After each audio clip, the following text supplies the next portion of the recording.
So y'all take a restroom break. You see Miss Hilton in the hall. Y'all walk back in. Mr. Copeland's gone because he's taking a restroom break at that point. The court reporter is there. Mr. Copeland comes back. The judge comes back.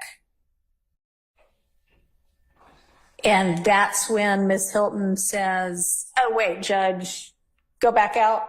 Yes. Okay. All right. Now, what were you going to answer?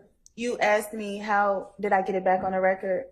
Yeah. So after the conversation, I say pretty much, I want to get what she just told him about what he cannot go to jail for. Okay. Because the whole point of the off the record conversation is he's trying to figure out, can he go to jail for lying? Mm-hmm. And so I'm trying to get back on the record that she says that she's not going to prosecute him for anything other than one thing. Okay. Okay. And so y'all have had, the three of you have had this conversation.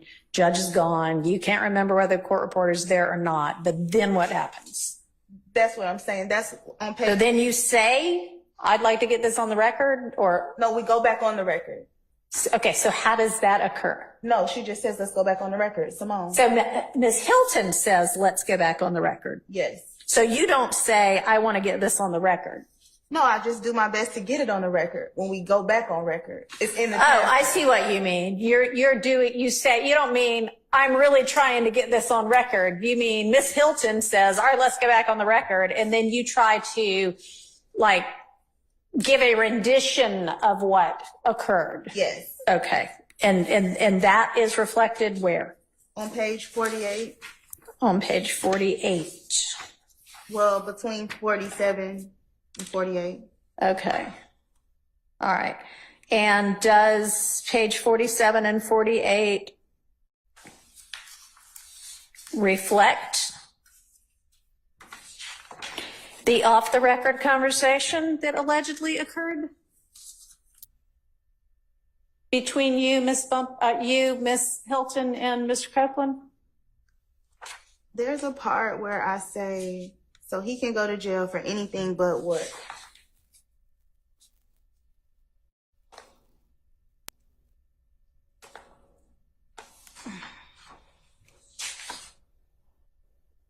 Okay.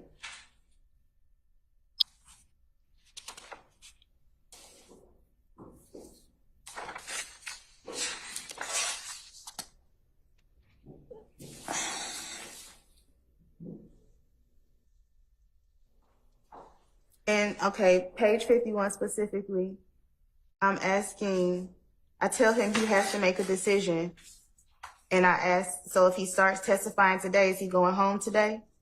And then I say, but if he says he don't recall to everything, he'll be okay. Okay.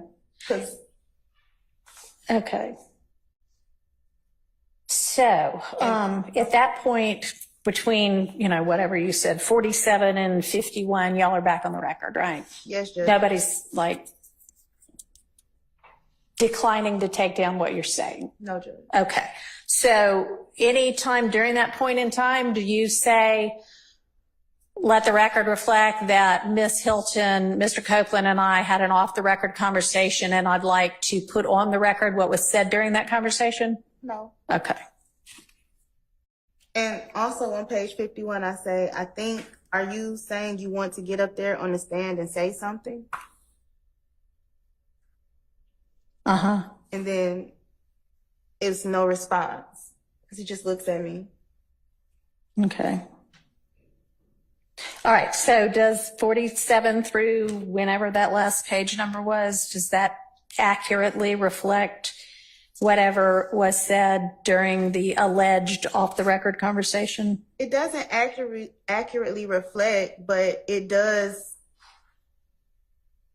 I do try to mention what we talked about, but it doesn't accurately reflect everything that we discussed. All right. So was there something else that you discussed that you should have said, oh, and by the way, this also happened that you didn't say? I'm confused, Judge. What do you mean that who didn't say? You. Simone didn't say? No. anybody during the alleged off the record conversation, when you're making this record after y'all go back on the record, you said it still wasn't accurate. And you also said you weren't stopped from saying anything during that part. So what is it that you should have said that you didn't say? Well, I guess the only thing that I should have said that I didn't say is that Simone said that she would not prosecute or move forward with any type of perjury if he said anything except for the unaliving of Donovan Thomas. Okay. All right.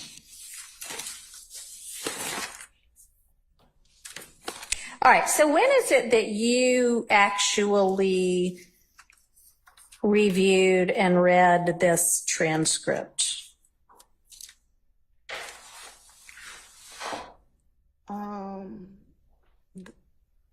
I really don't know. I think maybe around the time that I had to retain counsel, I think we reviewed it together, which I cannot tell you the exact date, but sometime in late June? Yeah, somewhere after 6/12. Okay.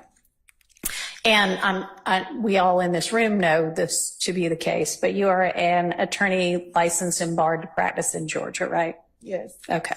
And as such, you have a duty of candor to the court? Yes, Judge. Okay. Is there any point in time after you read this transcript and thought to yourself, wow, that really doesn't include everything, that you brought it to this court's attention that the transcript was incomplete? This court, well, there really was no court's attention to bring it to, because after all of that happened, it's been on recess for so long. So you've been in court when we've been in session for the last week or two, right? Yes. Okay. So I was presiding at that point in time, right? Yes. Did you at any point bring to my attention that you believed as an officer of the court and a participant in this ex parte meeting that the transcript did not accurately reflect what occurred in that meeting? Well, Your Honor, I did not bring it to your attention, and I honestly still would not, as an attorney, if I can answer this as an attorney, I believe that there is some value in off-the-record conversations for specific things, and it has always been my position, even in speaking with members of the defense, that as far as anything minus the off-the-record conversation, that the transcript is complete. Okay. All right. So what is your answer then to my question? Can you ask me again? I'm sorry.